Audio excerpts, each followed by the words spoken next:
Mi nombre es Juan Manuel Bermúdez y en primer lugar quería daros las gracias a todos vosotros y especialmente a Fundecid por organizar estas jornadas que tienen un tema que os impacta directamente a vosotros y a vuestro futuro. Me encanta ver gente joven porque vosotros vais a ser los que sufráis los retos medioambientales que estamos tratando de solucionar hoy en día y aquí podéis coger quizás ideas que puedan revolucionar vuestro futuro, ¿no?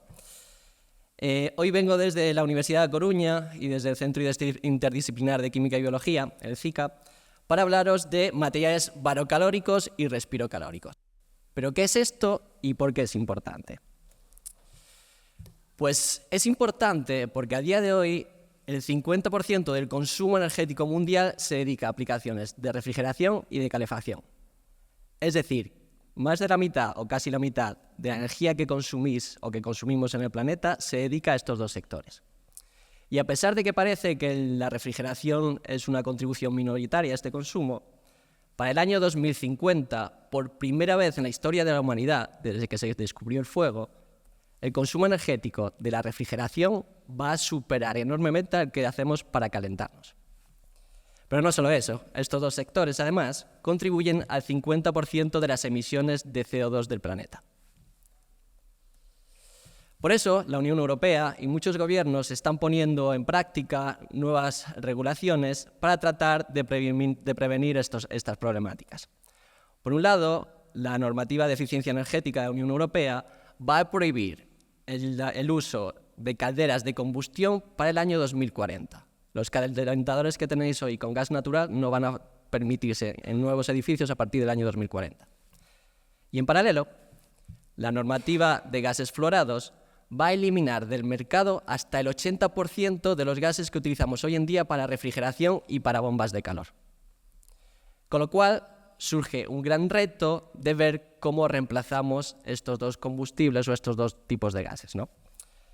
Principalmente, los gases de refrigeración se van a retirar porque uno de estos gases puede tener un potencial de calentamiento global de hasta cientos o miles de veces superior al del propio CO2. Es decir, una tonelada de uno de estos gases puede ser equivalente a cientos o miles de toneladas de CO2. Y claro, para poder proponer soluciones, primero tenemos que entender cómo funcionan los sistemas de calefacción, por ejemplo, las bombas de calor o las neveras que tenemos en nuestra casa. Estas neveras y estos sistemas de, tratamiento de temperatura o control de temperatura funcionan gracias a que en su interior tienen un gas que está sometido a un proceso cíclico de compresión y descompresión. En este proceso de compresión y descompresión, el gas, al comprimirse, se transforma en líquido durante un proceso exotérmico que genera calor. Y este calor, o bien podemos aprovecharlo para calentar nuestra vivienda, o bien simplemente se descarta al exterior, por ejemplo, por la parte de atrás de nuestra nevera. Si habéis visto alguna vez la nevera de vuestra casa, si os acercáis a la parte de atrás va a estar mucho más caliente que el resto de la nevera precisamente por esa liberación de calor.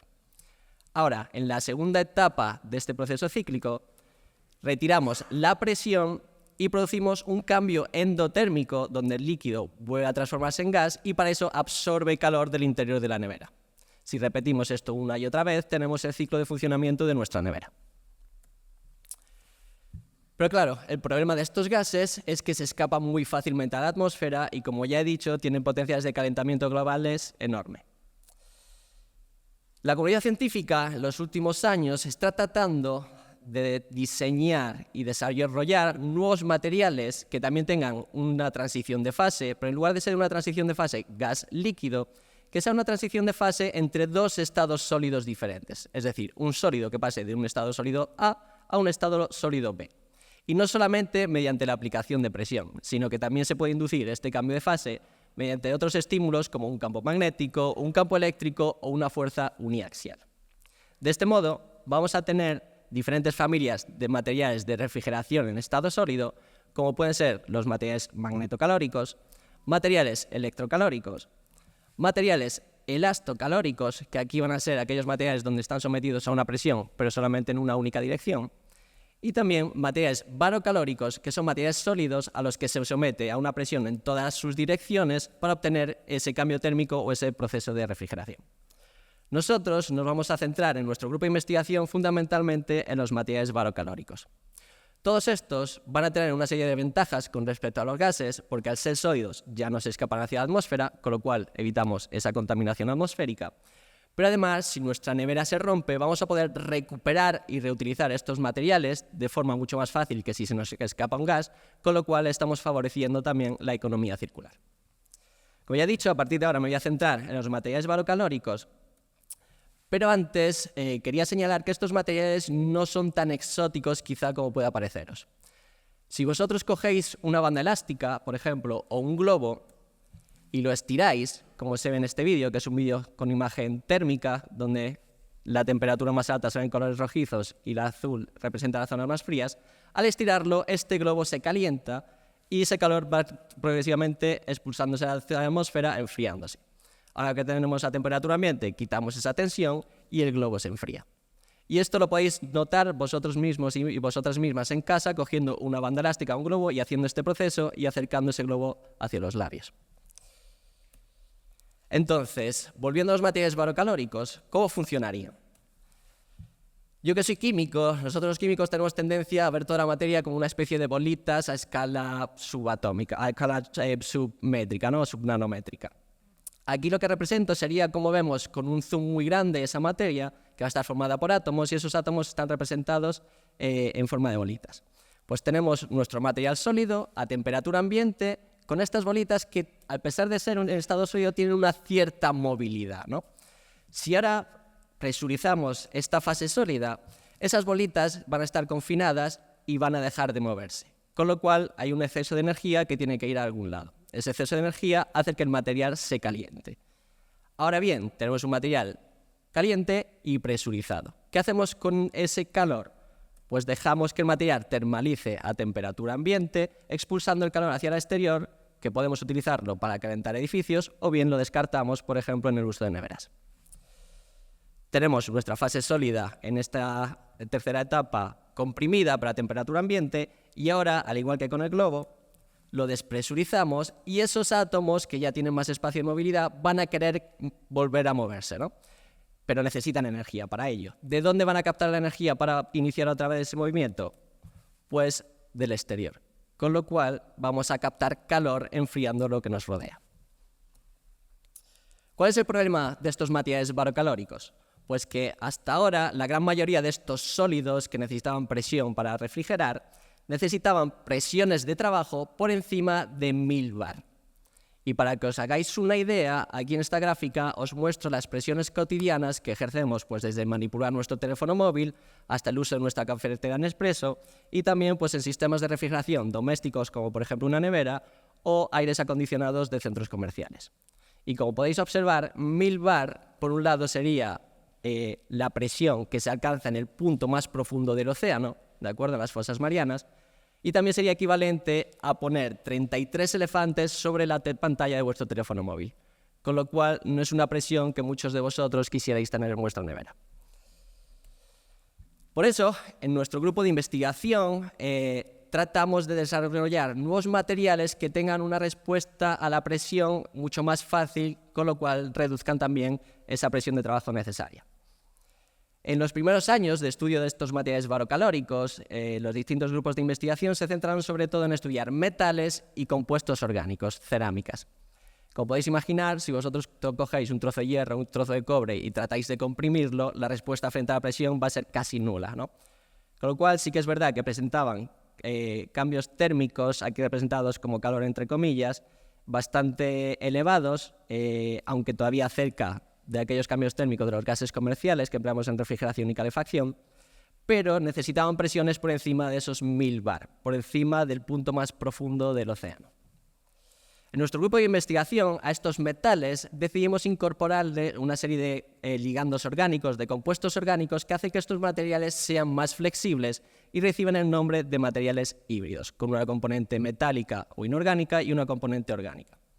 Y de esta manera nos centramos en una familia de compuestos que nosotros en gallego hemos apelado como perusquiñas, y este particular nombre de perusquiña viene porque tiene una estructura química muy similar a un mineral que recibe el nombre de perusquita.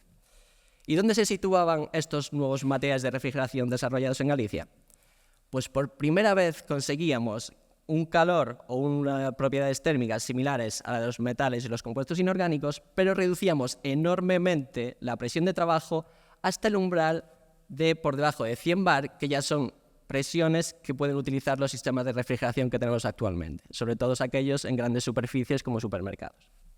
Pero claro, todavía estábamos muy lejos de los cambios térmicos que pueden aportar los gases comerciales, así que a nivel del mercado todavía no eran competitivos. En paralelo, otros grupos de investigación alrededor del mundo se centraron en diferentes familias de materiales barocalóricos, pudiendo aumentar enormemente esos cambios térmicos, alcanzando cambios térmicos similares o incluso superiores a los de los gases comerciales, pero todavía tenían la limitación de necesitar grandes presiones de trabajo. ¿Cómo tratamos de solucionar ese problema en nuestro laboratorio? Pues bien, utilizando ligandos más orgánicos más largos que confirieran una mayor flexibilidad, pero que además permitieran un aporte extra de propiedades térmicas.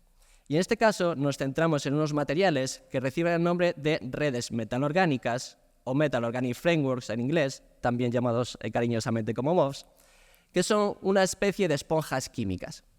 Estas esponjas son muy porosas, tienen cavidades, como podéis ver aquí en la pantalla. Tendríamos aquí estos ligandos orgánicos y los octaedros que vemos aquí de color azul sería la parte inorgánica, la parte metálica, y esto va a generar una serie de cavidades, una serie de poros como nuestra esponja que va a permitir absorber diferentes gases. Estos materiales se vieron estudiando desde el principio de los años 2000 y debido a su porosidad, su alta porosidad, su principal aplicación era el almacenamiento y retención de gases, como por ejemplo para filtros que eviten las emisiones de CO2.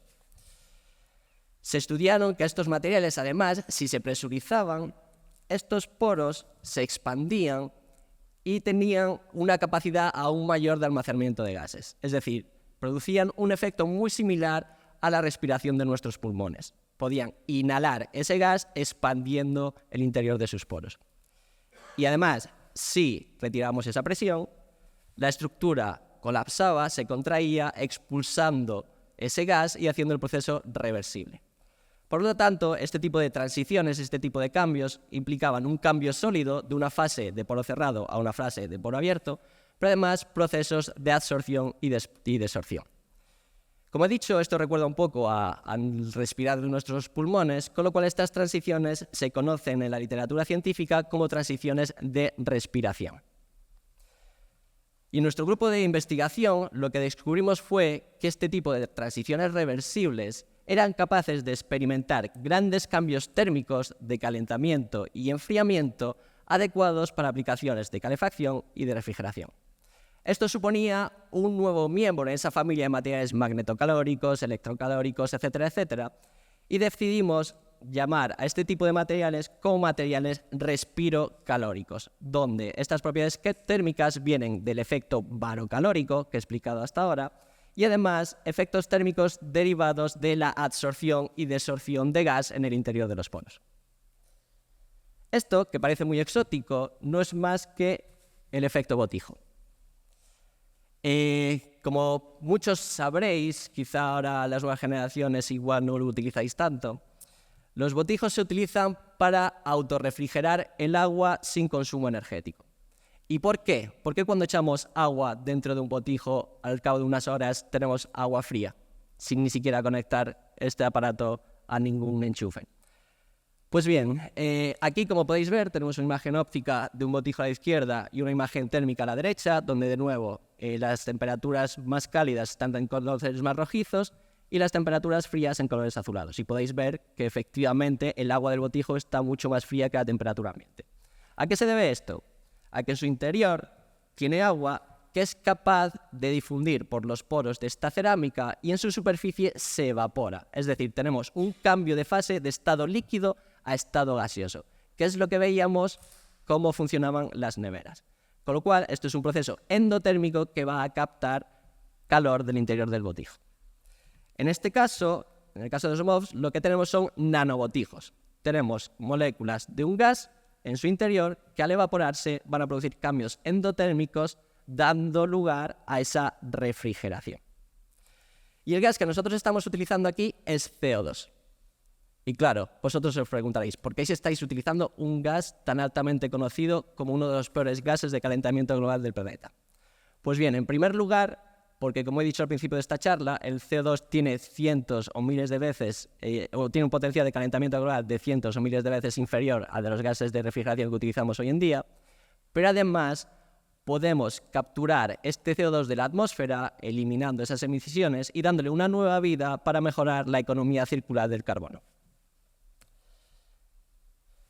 Ahora la pregunta del millón sería, bueno, ¿y dónde se sitúan en este mapa estos nuevos materiales respirocalóricos? ¿Cómo compiten con otros barocalóricos o con las propias perusquiñas gallegas?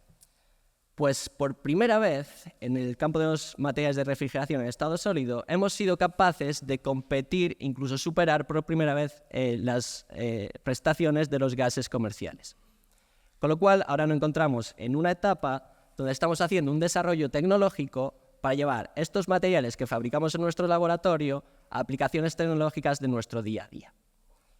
Uno de estos dispositivos que generamos hace ya un par de años fue lo que nosotros llamamos como báscula barocalórica, que es un dispositivo que utilizaba la primera generación de nuestros materiales barocalóricos, donde simplemente al caminar sobre una superficie, podría ser un suelo, podría ser una báscula o incluso podría ser la pantalla de vuestro teléfono móvil al pulsarla, esa fuerza que ejercemos la estamos transformando en un proceso de autorrefrigeración. Con estos dispositivos conseguimos alcanzar una temperatura de 3 grados por debajo de la temperatura inicial, y esto obviamente no va a servir para enfriar nuestras bebidas y nuestra comida, pero sí que nos sirve para autorregular nuestro confort térmico. Es decir, imaginaros un deportista de élite, un bombero, un minero o cualquier tipo de persona que esté sometida a un shock térmico en su trabajo, ¿no? Imaginar los médicos durante la pandemia con tantas capas de protección, pues simplemente al caminar sobre unas zapatillas que llevasen este material podrían rebajar su temperatura corporal, ¿no? Este dispositivo, esta báscula barocalórica, fue expuesta en una exposición itinerante en varios museos de Galicia y además hicimos un programa especial con Órbita Laica en Televisión Española donde presentamos este invento. Pero claro, esto no nos soluciona el problema de cómo enfriamos el resto de nuestras tecnologías, ¿no? Para ello lo que hicimos es un segundo dispositivo donde lo llenábamos con nuestro MOF particular en forma de polvo en esas tuberías, donde veis aquí diferentes válvulas por las que podemos presurizar y despresurizar con CO2. Y observábamos que al presurizar éramos capaces de alcanzar temperaturas de alrededor de 80 grados centígrados, partiendo de temperatura ambiente, y enfriar hasta en temperaturas por debajo de los menos 20 grados centígrados. Con lo cual, con este nuevo material podíamos abarcar tanto aplicaciones de calefacción de edificios como aplicaciones de refrigeración e incluso congelación de alimentos.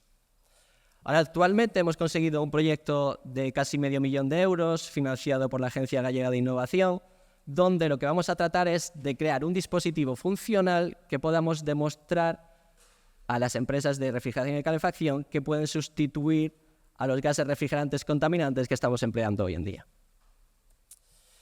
Con esto ya termino, simplemente quería agradecer a todos nuestros colaboradores a lo largo de este camino. La investigación no es un camino en solitario, sino que requiere de muchos partners implicados y también requiere de financiación que, como podéis ver aquí, no es poca, con lo cual estamos también muy agradecidos a las instituciones que han hecho posible financiar estos proyectos. Y por supuesto quería agradecerles a todos ustedes por su atención. Aquí tenéis mis datos de contacto y si os han gustado las imágenes térmicas que habéis visto en esta presentación, tenemos un canal de divulgación científica en redes sociales, especialmente en Instagram, que se llama Thermogrammer. Y aquí tratamos de resolver grandes misterios de la humanidad, como por ejemplo, si ponemos un dálmata al sol, ¿se calientan más las manchas negras o no? ¿De acuerdo? Así que muchísimas gracias por vuestra atención y estoy abierto a preguntas.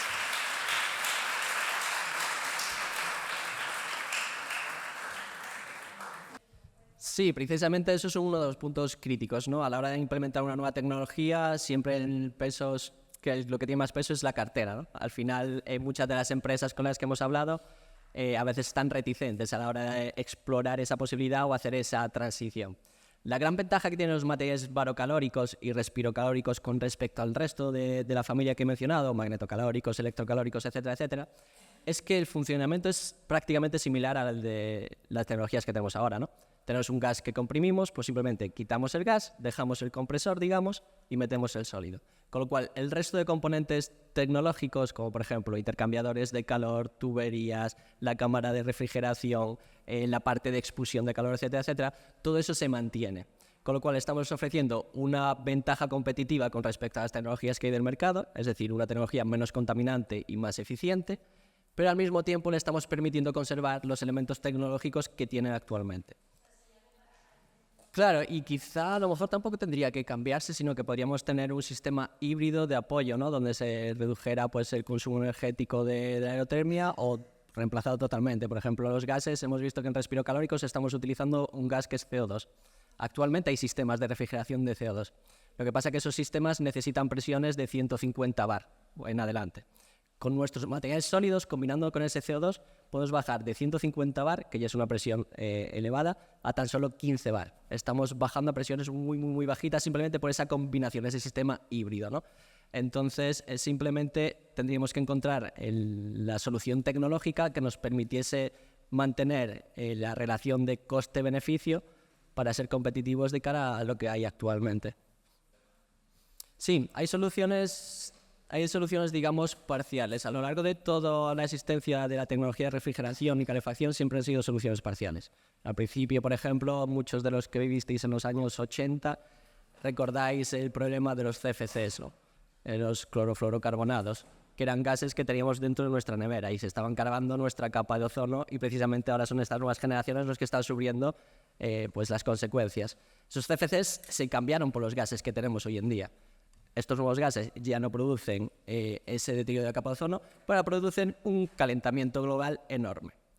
Ahora lo que se está tratando de reemplazar estos gases con gases que ya se conocen, como por ejemplo amoníaco, que es un gas corrosivo y tóxico, con lo cual si tenemos una fuga, el que lo va a sufrir va a ser el usuario.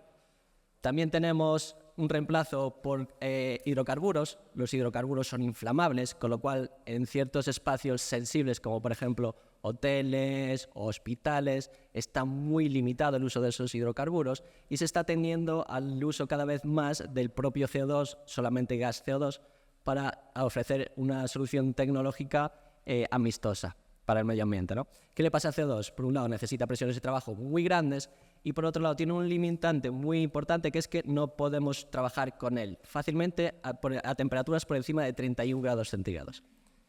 Imaginar en Cáceres, en verano, que tu aparato de aire acondicionado deja de funcionar porque está utilizando CO2. Claro, eso no es factible. Entonces, la ventaja que tienen también nuestros materiales sólidos combinados con el CO2 es que hemos conseguido que trabajen no solamente por encima de 31 grados, sino que pueden trabajar hasta temperaturas ambientales de 60 grados. Con lo cual estamos cubriendo esa necesidad de mercado de utilizar o implementar el CO2 en climas cálidos como puede ser Cáceres, Extremadura, Andalucía, etcétera, etcétera. ¿Alguna duda más? Yo tenía una pequeña duda. A la hora de hacer un dispositivo funcional, claro, tú en una nevera tienes un fluido que puedes pasar de dentro de la nevera a fuera de la nevera. Pero en el caso de algo que es sólido... Claro, ahí necesitas, digamos, un fluido secundario que esté en contacto con ese material y que sea el encargado de arrastrar el calor o el frío. Entonces ahí hay fluidos secundarios que no son contaminantes y no son tóxicos, pues hay, por ejemplo, se podría utilizar agua, que tiene sus problemas también como la legionela, se puede utilizar aire, se puede utilizar diferentes glicoles.